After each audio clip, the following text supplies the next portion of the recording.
Hey guys, it's Smiley Guy, and today I'm going to be pitching to you my take on a Spider-Man film, and the film will be called Spider-Man with Great Power.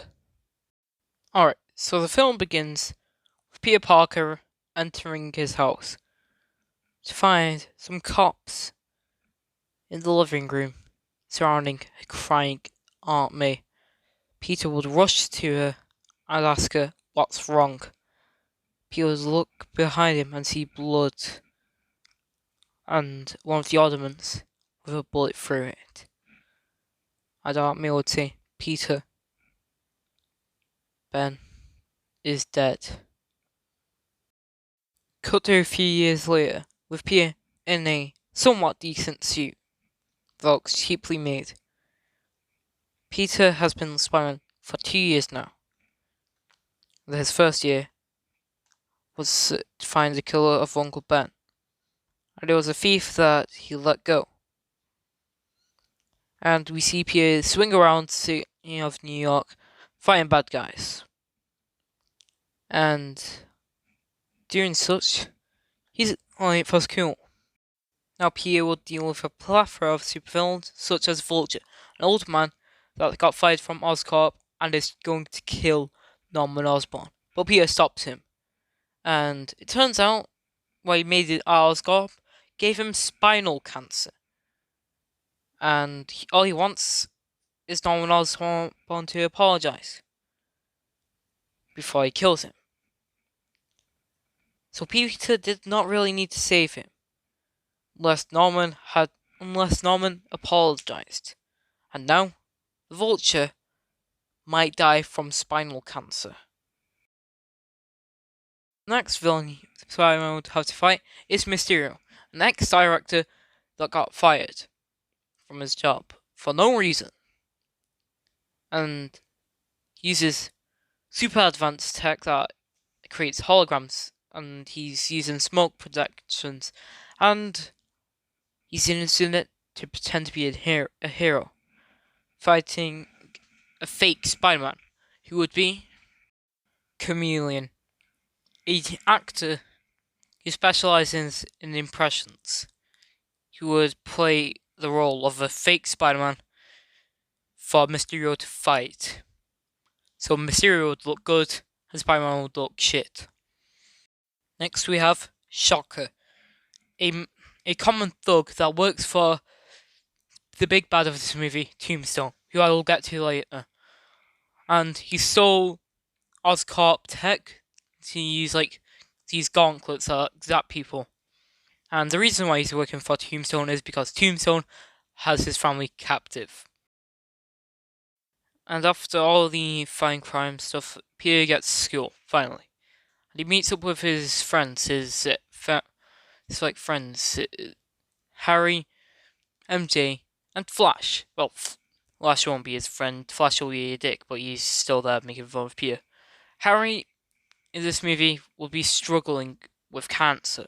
Peter wouldn't know that, MJ won't know that, but Norman would. I'm basing this part of the movie off of Spider-Man PS4, and I think that'll add more into the Goblin formula side of the future movies. MJ would already know Peter's Spider-Man, but she'll be keeping it a secret. She'll be like the one that fixes Peter's suits and stuff like that. Flash, obviously dumbass. Harry wouldn't know that Peter's Spider-Man at all. When he eventually does, not in this movie though, he'll be pissed off. This Harry is a loser. Everyone hates him, apart from his friends, obviously. But he's a rich and apart from Flash, because apart from everyone in school, but everyone outside of school hates him. People in school, apart from Peter and MJ, love him because he's rich.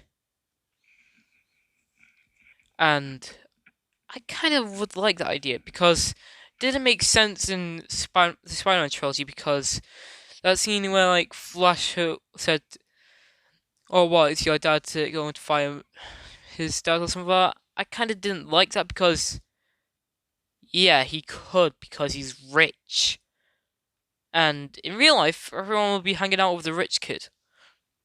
Let's be honest. If you see like a rich person walk down the streets, you'd probably love it. You'd probably if you were friends with a rich person, would you be friends with them because of their personality or their money? Because most popular kids in school are spoiled little brats. I mean, I should know because they're little shitheads. Most of them, but they literally are the worst. I know because I'm the unpopular kid. Next, we move on to Gwen Stacy, who won't be the perfect girl, but people would still love her, and nonetheless. Gwen Stacy would also be popular, but would be a punk. She'd be like she'd be a drummer. She'd be kind of like Spider Gwen from Spider-Man Into Spider-Verse, which this character would be based off. I do not like any Gwen Stacy besides Spider Gwen. That's when she's done right. In the comics before anything before that, Gwen Stacy was boring. The only good things besides Spider Gwen that relate to Gwen are and the death of Gwen Stacy are also utterly boring. Peter would want to date would want to date Gwen, but you know how in movies and stuff like that, how the popular girl always gets won over by the male superhero? Well, this won't happen in this movie. Peter is a loser. And in Kick-Ass, the comic, not the movie, you know how in Kick-Ass, how the main character acts gay to fall in love with his like love interest, right? In the comics, he gets his ass kicked by the actual girl, and I want that to happen in this movie. I would want his ass to be kicked by the actual person's boyfriend, Gwen Stacy's boyfriend. Maybe it might be Flash Thompson, maybe. But people won't act gay because he's not an asshole. But we'd pretend to be Spider-Man and Gwen ain't falling for that shit. Get his ass being. It's still over nonetheless. We don't want to make Peter look like an asshole. But we would want it to be justified. This movie will try and prove a point. And the point is, can the man, the myth, the legend, you know him, I love him, you also love him, can I get J. Jonah Jameson in the comment section? J. Jonah Jameson. This movie will try and prove, is J. Jonah Jameson right about Spider-Man being a menace? And let me tell you, maybe. That'll be the point. Is J. Jonah Jameson right? And literally everyone, even Peter himself, will question that. Some people other than Peter would. Well, actually, do you think that Peter's a menace? But Peter would question that. That would be Peter's struggles. Peter would have to take photos of Spider-Man because he needs to make money. Peter is a poor kid, like he should be. I love seeing Spider-Man in pain. That's what this movie should be about. Showing Spider-Man struggle, have actually responsibilities, get detentions when he's when he skips class. This movie will show Spider-Man in pain, physically and emotionally. And financially.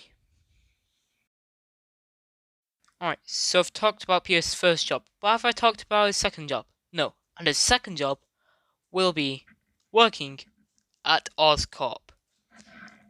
And Norman Osborn in this movie, unlike other movies, will have no redeeming qualities. 100%. Bottom line, asshole. no one would like him. But his son would always, Harry would always try and prove himself to him. But Norman ain't having it. Norman would be he would be sinister, he would be evil, he would be maniacal. He'd try and prove that he's superior than everyone. People will actually believe that. But people would actually like him in this movie. Much like how people like Lex Luthor in the DC universe. Because he's rich and he helps out people. Well, I say helps out people, but in actuality, he doesn't really. He just, in fact, makes things worse because he just makes more villains for Spider-Man to face. Like, he fires people. He like vents dangerous tech. He's evil. Can't it, and will be the exact opposite of Otto Octavius. Okay, so Otto Octavius, he would be a blend between Spider-Man 2's Doc Ock and Spider-Man PS4's Doc Ock. He would be Peter's mentor, and Peter would help him. He would be perfect in the movie. Now you could get Alfred Merlin for a reprising role, but if you ask me, there should only be two Sam Raimi characters that will reprise their role in this movie. Some Tobey Maguire as Spider-Man, not Spider-Man, Uncle Ben actually, and J. Jonah Jameson's is pretty obvious. Now, Doc Ock in this movie would not become Doc Ock, and Norman Osborn won't become Green Goblin yet. None of them won't become their villainous forms yet. I think we should build up to that. But Doc Ock would be the main focus for a villain in this movie franchise, if it becomes a franchise. Let me know if I should make more videos like this in the comments below. Doc Ock would be the exact opposite of Norman Osborn. He won't be sinister, much like his future team. He won't have a superiority complex. Well, unless you consider him becoming superior Spider-Man. He won't have a single violent, villainous bone in his body. Yet, at least. People would help him make the arms, but later, right, Norman would fire him because he isn't making his tech a weapon. He isn't making them weapons because at Oscorp they want it to be weapons only. Okay, so the main big bad of this movie that people would really care about would be Scorpion. Scorpion would be a hired assassin by the big bad of this movie, who I won't reveal yet.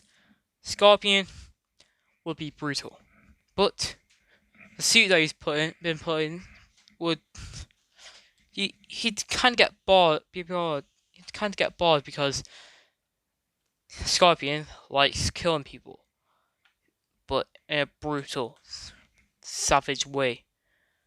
But the only attacks that he can do in the suit is to claw someone, to use his spiky tail to stab someone, or shoot acid at them. Those are the only three attacks. Now Spider-Man will trick him by saying that if he's so bored of doing this, why doesn't he fight him like Arena Man? So Scorpion will take off his suit, making it easier for Spider-Man to take him down, because he has a superiority complex. Spider-Man would learn from his mistakes and learn his villains more, try and find them out. But since Scorpion is a psychopath, can't really stop him or anything since he hasn't got any personal connections to anyone. So, since Spider-Man's a genius, since Peter Parker's a genius, he'd use his suit against him in a way that we, the audience, wouldn't think of. And I think that would be a brilliant and intellectual way of taking someone down. Not by like beating them up, but like using their superiority complex for making them feel like a big strong man. For like using that to like make them be their own downfall. Which Scorpion is kind of always been about. He's kind of like Craven, who I will get to in a later date, in his own movie. Okay, so we're reaching to the end. Peter has finally finished Scorpion, and now he's entering to the big bad of the movie, and he meets not the big bad of the movie, but the enforcer of the big bad of the movie. Peter walks down a hallway and finds Hammerhead in the big bad of the movie seat. To fight for a bit, with Peter ultimately winning, with like us seeing like a massive gash on like Hammerhead's head, like metal scratch across him, and then we hear an applause, slow clap, like every master villain, like every master supervillain does, and we hear a voice. I've been learning so much about you, Mr. Parker. Peter turns around to find the one, the only, the most sinister, the most dastardly villain in all Spider-Man media, Tombstone. Name's Lonnie Lincoln, Tombstone says. Lovely to finally meet you. Are you interested? Tombstone opens a briefcase of money. Peter, about to grab it, remembers those words. With great power, there must also come great responsibility. Tombstone says, if you do accept my offer, then you have to turn down every crime that you see. You can fight some crimes, but just not the big ones. And then Spider-Man punches Tombstone in the face, breaking Spider-Man's hand. Tombstone says, pathetic, right before kneeing and curb stomping Peter, almost killing him. Tombstone throws Peter through several different falls. Peter's slowly getting damaged. We start to panic. Peter starts to panic as well. Peter starts to cry. Tombstone takes off his mask and rips it in half and says, "You're no hero, Mr. Parker. The only heroes here in the sea are the only ones brave enough to fight me. And you're not brave enough. You can barely do the job." Peter says to himself, and says, "Get up, Peter."